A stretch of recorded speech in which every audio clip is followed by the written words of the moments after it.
Amém, irmãos. Que bênção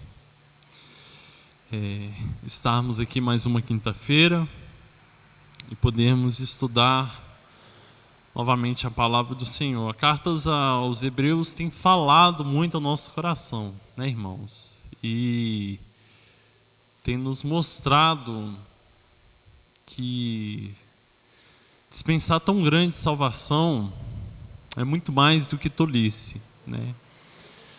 Que nós possamos viver cada vez mais nos aproximando de Deus, buscando satisfazer a sua vontade e que possamos cada vez mais poder obedecer a palavra dele. Amém, irmãos? Dando continuidade, nós encerramos o versículo 13 do capítulo 4 e hoje nós vamos fazer a leitura do capítulo 14 até o capítulo 5 ao versículo 10. Tá bom, irmãos? Amém? Portanto, visto que temos um grande sumo sacerdote que adentrou os céus, Jesus, o Filho de Deus, apeguemo-nos com toda firmeza à fé que professamos. Pois não temos um sumo sacerdote que não possa compadecer-se das nossas fraquezas, mas sim alguém que, como nós, passou por todo tipo de tentação, porém sem pecado. Assim, aproximemo-nos do trono da graça com toda a confiança, a fim de recebermos misericórdia e encontrarmos graça que nos ajude no momento da necessidade. Todo sumo sacerdote é escolhido dentre os homens e designado para representá-los em questões relacionadas com Deus e apresentar ofertas e sacrifícios pelos pecados. Ele é capaz de se compadecer dos que não têm conhecimento e se desviam, visto que ele próprio está sujeito à fraqueza. Por isso ele precisa oferecer sacrifícios por seus próprios pecados, bem como pelos pecados do povo. Ninguém toma essa honra para si mesmo, mas deve ser chamado por Deus, como de fato o foi Arão. Da mesma forma, Cristo não tomou para si a glória de se tornar sumo sacerdote, mas Deus lhe disse: Tu és meu filho e hoje eu te gerei. E diz noutro lugar: Tu és sacerdote para sempre, segundo a ordem de Melquisedeque. Durante os seus dias de vida na terra, Jesus ofereceu orações e súplicas em alta voz e com lágrimas àquele que o podia salvar da morte, sendo ouvido por causa da sua reverente submissão. Embora sendo filho, ele aprendeu a obedecer por meio daquilo que sofreu. E uma vez aperfeiçoado, tornou-se a fonte da salvação eterna para todos os que lhe obedecem, sendo designado por Deus sumo sacerdote segundo a ordem de Melquisedeque. Amém, irmãos?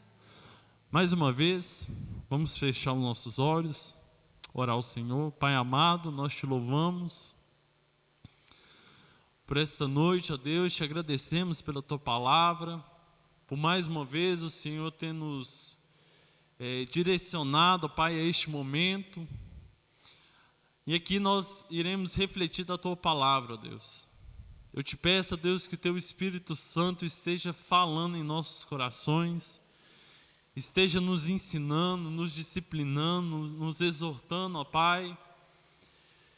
E prepara, ó Pai, o nosso coração para receber a tua palavra, ó Deus. É isso que eu te peço, eu te oro em nome do teu Filho amado Jesus. Amém. Irmãos, aqui nós nos deparamos com a seguinte informação: que Cristo, ele é o nosso sumo sacerdote.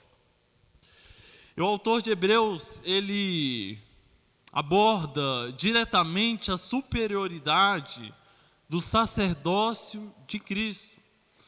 Novamente, ele volta a práticas do Antigo Testamento, a referências do Antigo Testamento, que é o sacerdócio, que são os sacerdotes, E ele aborda Cristo como o superior, o sacerdócio superior, o sumo sacerdote superior. E para isso ele recorre a um sacerdote chamado Melquisedeque. Ele traz uma referência a Melquisedeque. Eu sei que no capítulo 7 de Hebreus, ele irá falar diretamente o sacerdócio de Melquisedeque. Nós iremos aprender um pouquinho mais. Mas o interessante é que no estudo passado, nós finalizamos o nosso estudo com as seguintes palavras: a Bíblia, a palavra de Deus, ela é viva e eficaz. E ela é mais afiada que uma espada de 2 gumes, ela penetra até o ponto de separar alma e espírito. Então observe que o autor de Hebreus, ele faz uma transição da palavra de Deus,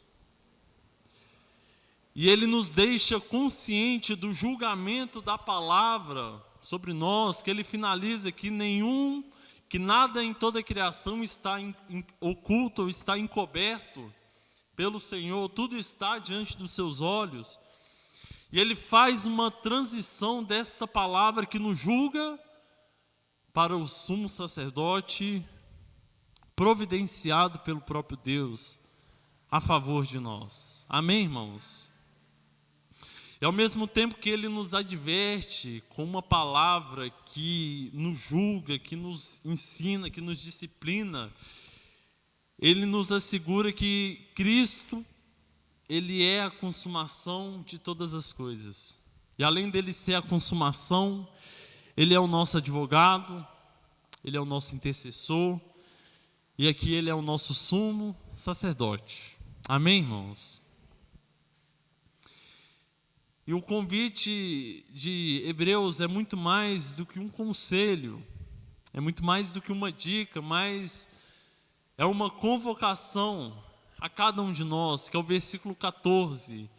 Ele diz: apeguemo-nos com toda a firmeza à fé que professamos. Apeguemo-nos à fé que professamos. Firmamos a nossa fé em Cristo Jesus. Irmãos, algo que eu já cheguei a falar aqui algumas vezes, os irmãos já perceberam, o maior obstáculo do homem para chegar até Deus, para se aproximar até Deus, é Ele mesmo. O maior obstáculo entre você e Jesus é você mesmo, irmãos. E às vezes você vai falar: Gabriel, mas o que nos separa de Deus é o pecado. Mas sim, mas o pecado ele é cometido por quem? Ele é praticado por quem? O maior obstáculo entre Jesus é nós mesmos. Porque olha o que o autor de Hebreus, ele nos diz: apeguemo-nos. E não somente apegar, mas apegar com toda firmeza. Olha que palavra profunda, irmãos. Apeguemo-nos com firmeza. Apeguemo-nos em Jesus, porque Ele é de fato o nosso sumo sacerdote. Ele é superior aos anjos, Ele é superior à Torá, Ele é superior a Moisés, Ele é superior a Josué, Ele é o descanso superior, Ele é o sacerdócio superior. Irmãos, olhe como o mundo está. Segunda-feira, eu cheguei tão bem de viagem, né? Os irmãos, não sei se meu pai compartilhou, no dia que eu cheguei de viagem, eu travei a coluna, pensei, gente, perdi a viagem, né?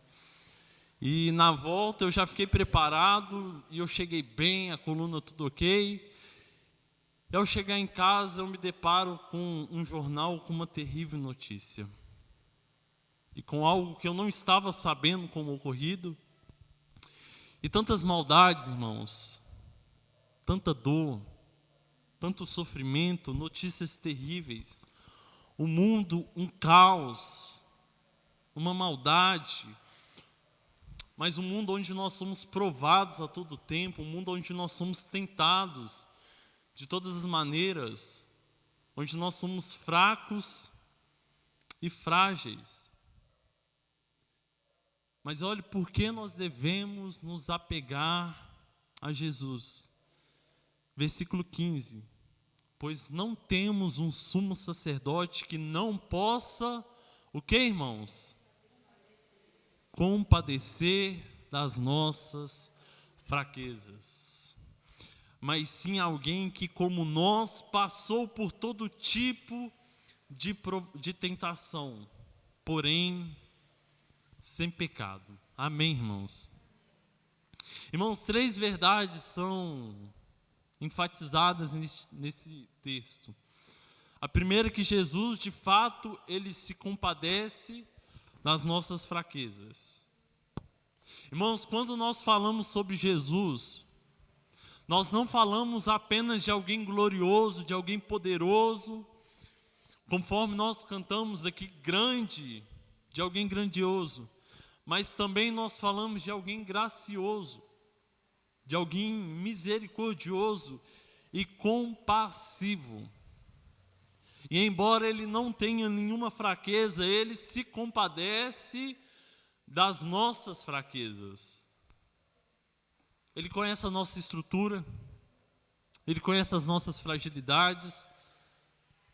E nós temos muitas fraquezas, irmãos. Fraquezas mentais, fraquezas espirituais, fraquezas morais, fraquezas físicas. E Jesus, ele se compadece de cada uma delas. Amém? E a segunda verdade é que Jesus, ele foi tentado semelhante a nós. Irmão, Jesus, ele sabe o que nós estamos passando. Jesus, ele conhece o sofrimento que um homem, ele sofre. Jesus, ele sabe a dor que um homem, ele sofre, pois ele desceu do céu, ele vestiu pele humana, ele se fez homem, tornou um de nós e andou como nós, bebeu da nossa água, comeu do nosso pão e ainda sentiu as dores que nós sentimos. Nada da experiência humana é desconhecida por Jesus. Pare para pensar nisso. E a única experiência que ele não sabe o que é a de pecar. É o pecado. O autor de Hebreus, ele diz isso. E a terceira verdade é que Jesus, ele venceu as tentações. Ele sofreu as mesmas tentações que as nossas e ele venceu. Pare para pensar nisso, irmãos. Mesmo sendo exposto a provas, a tentações, ele jamais se entregou ao pecado. Se você observar, quando lá em 1 João, ele nos fala sobre a concupiscência, ele fala da concupiscência da carne, dos olhos e a soberba da vida. Você vai se lembrar lá em Adão e Eva, quando Eva ela é tentada pelo inimigo, o que ela vê naquele fruto? É agradável aos olhos, é agradável de se comer e é desejável de se dar entendimento.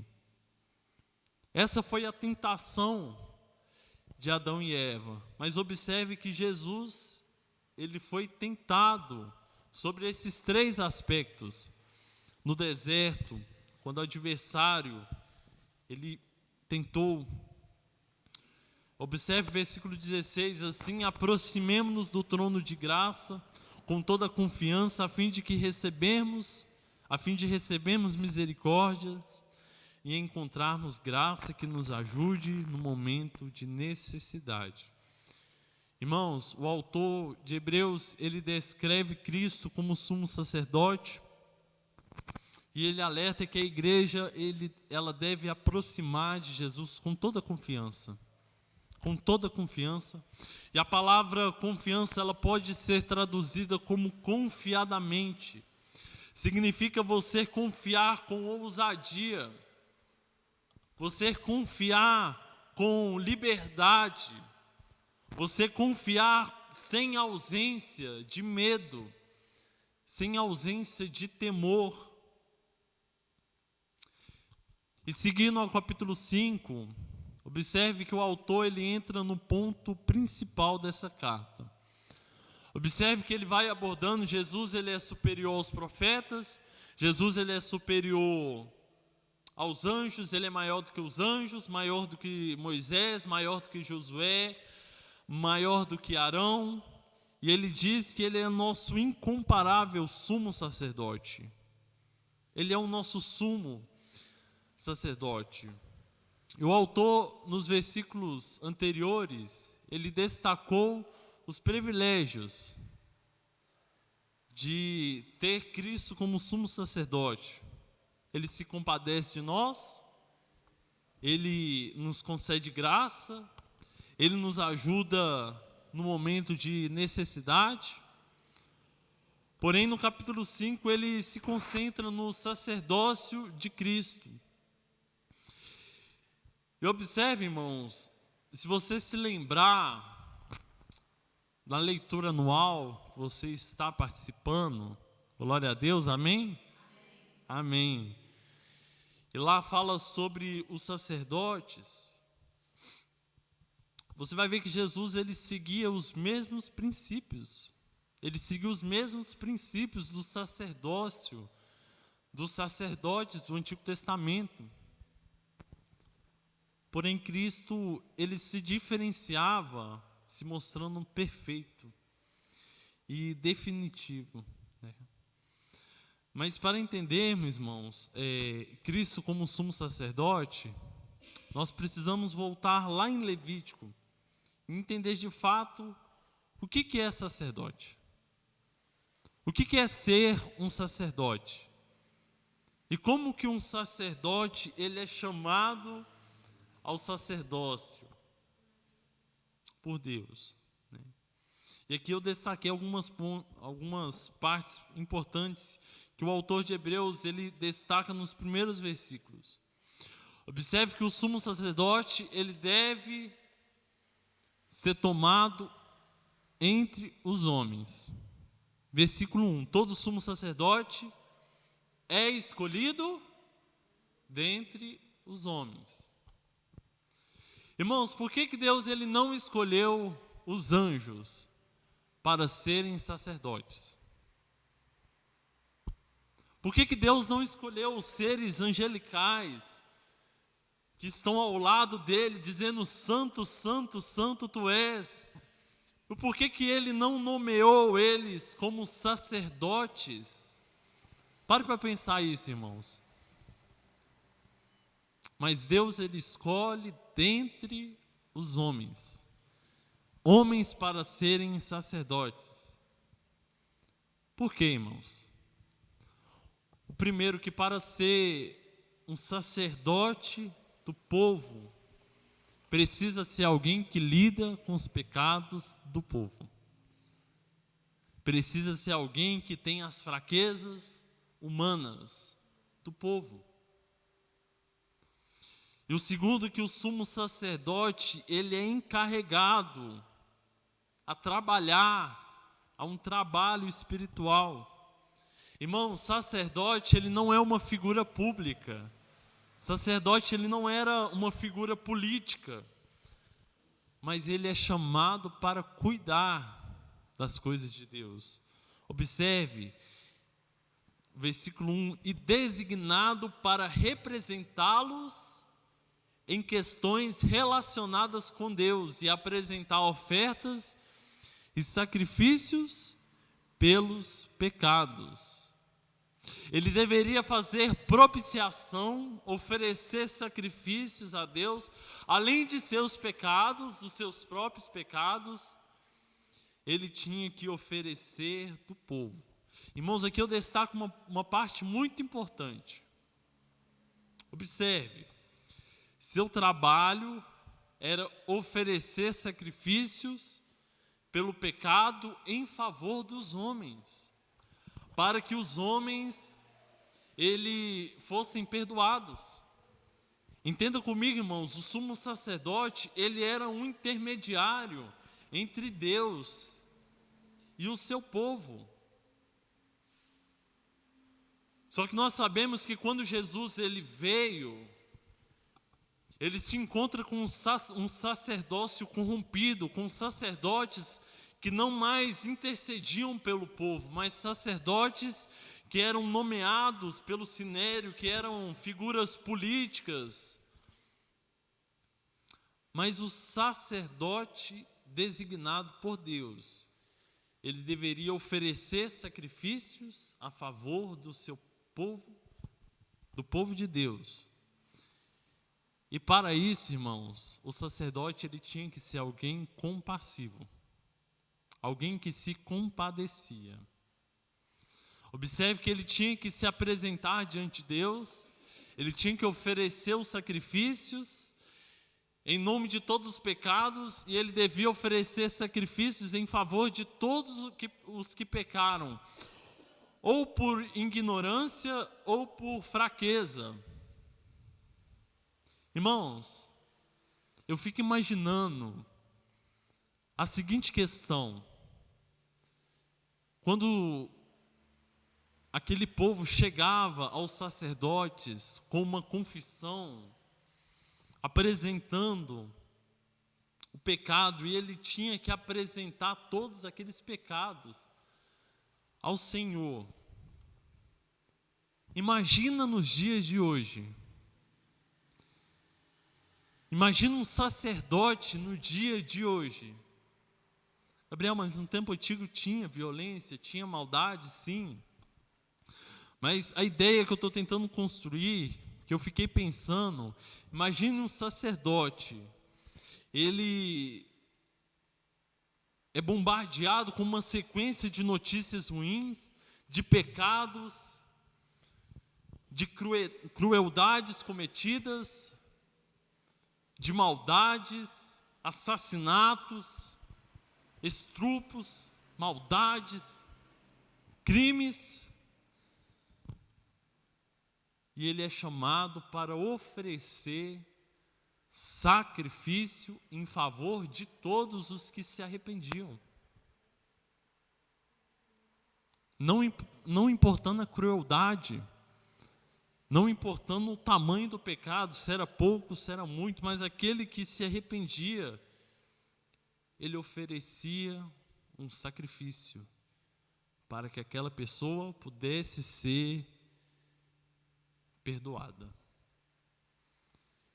Imagina ele recebendo uma confissão de uma pessoa que fez uma crueldade, conforme nós acompanhamos aqui.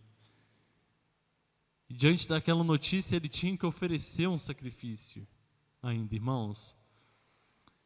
Então o sumo sacerdote ele tem que ser alguém muito compassivo, alguém que se compadece, alguém que se compadece da dor, e alguém que tem um reconhecimento das suas próprias fraquezas e da sua possibilidade de cair em tentação e de pecar.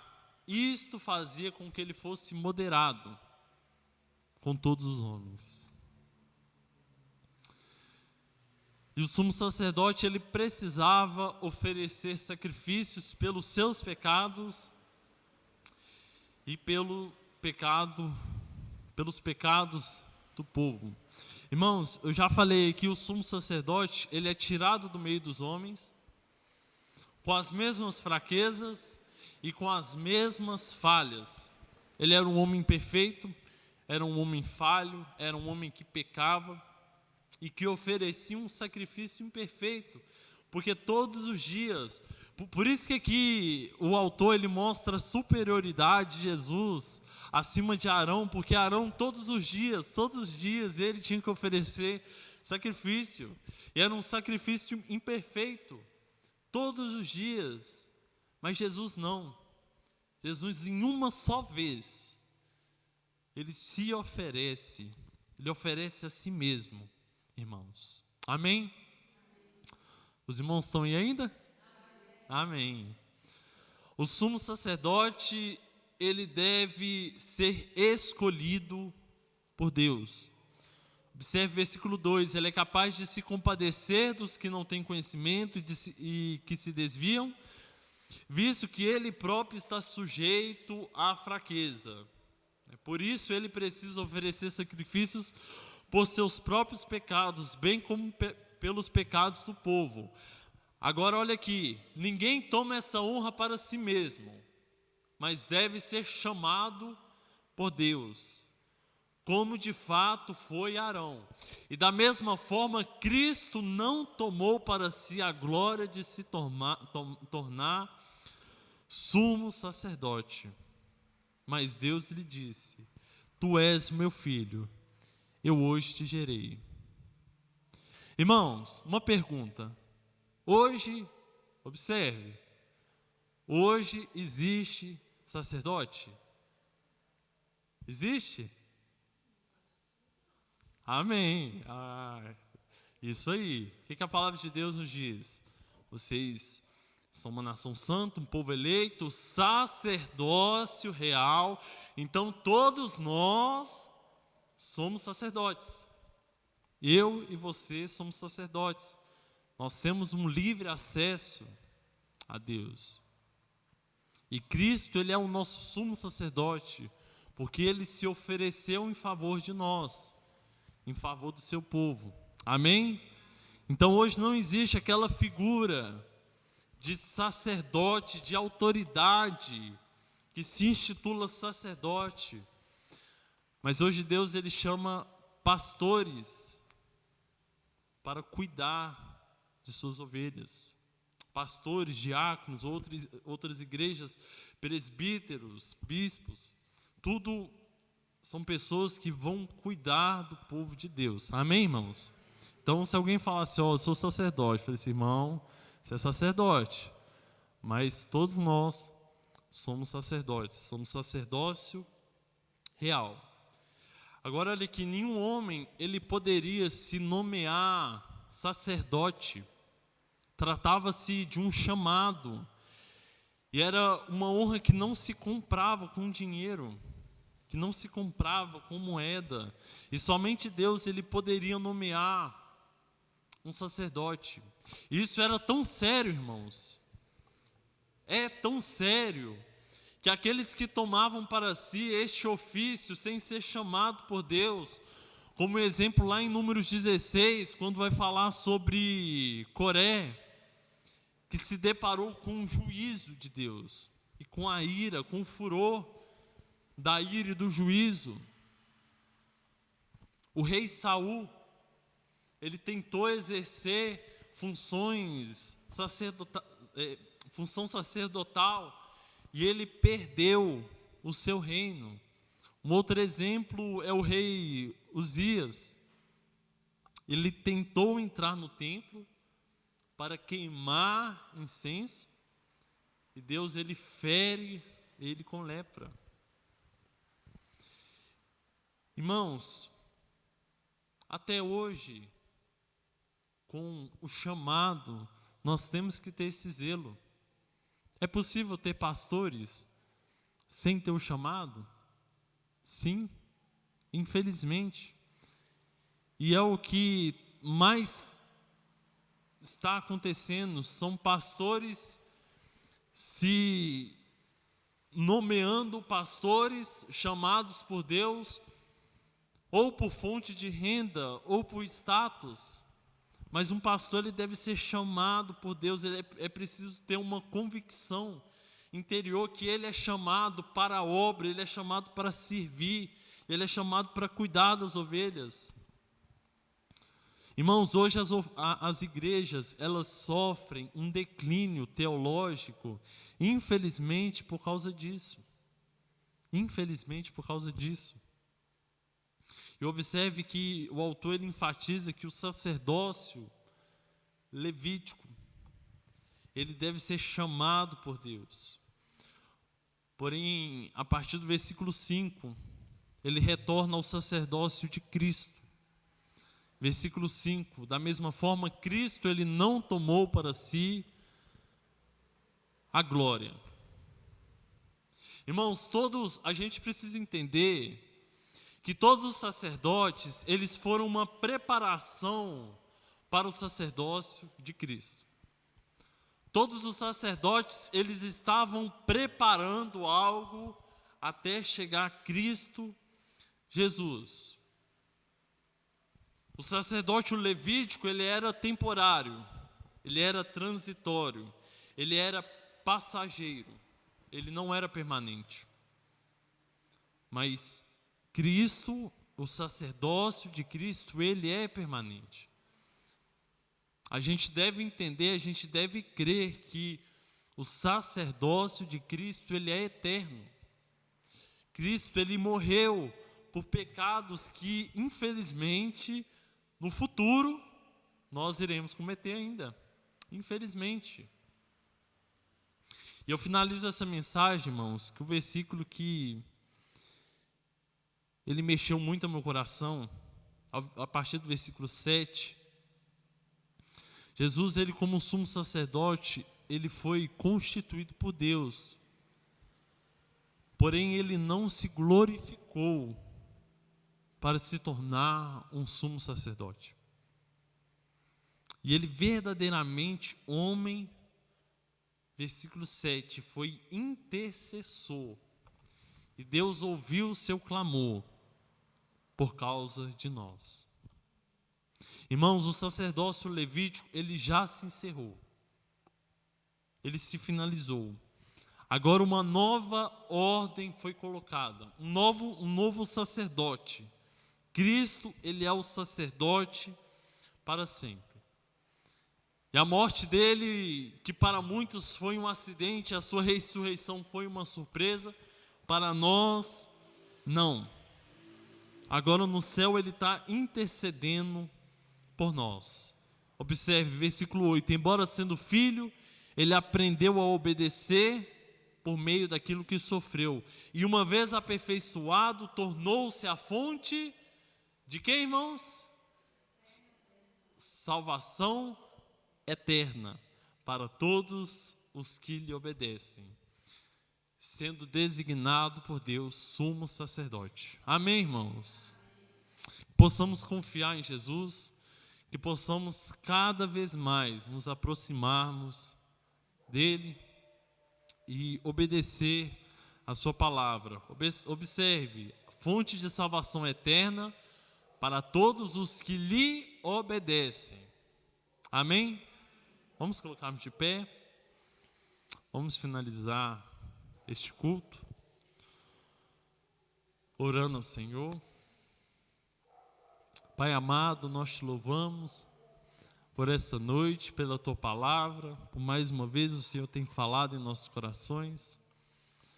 Agora eu te peço a Deus que a semente que foi plantada em nós, que venha a frutificar em nossas vidas, ó Deus. Que a tua palavra, ó Deus, esteja adentrando em nosso ser, nos mudando, ó Pai, por completo, mudando as nossas atitudes, mudando o nosso caráter, mudando as nossas decisões. E que nós possamos, ó Deus, aproximarmos de Ti, cremos, ó Pai, em Tua palavra, cremos, ó Pai, em Teu amor, Deus. É isso que eu te peço, eu oro pela Tua igreja, eu oro pelo Teu povo, que o Senhor esteja nos conduzindo a uma reunião de oração e que cada pedido aqui, ó Deus, seja respondido, ó Deus, conforme o Teu querer e conforme a Tua vontade. É isso que eu te peço e eu te oro em nome do Teu Filho amado Jesus. Amém.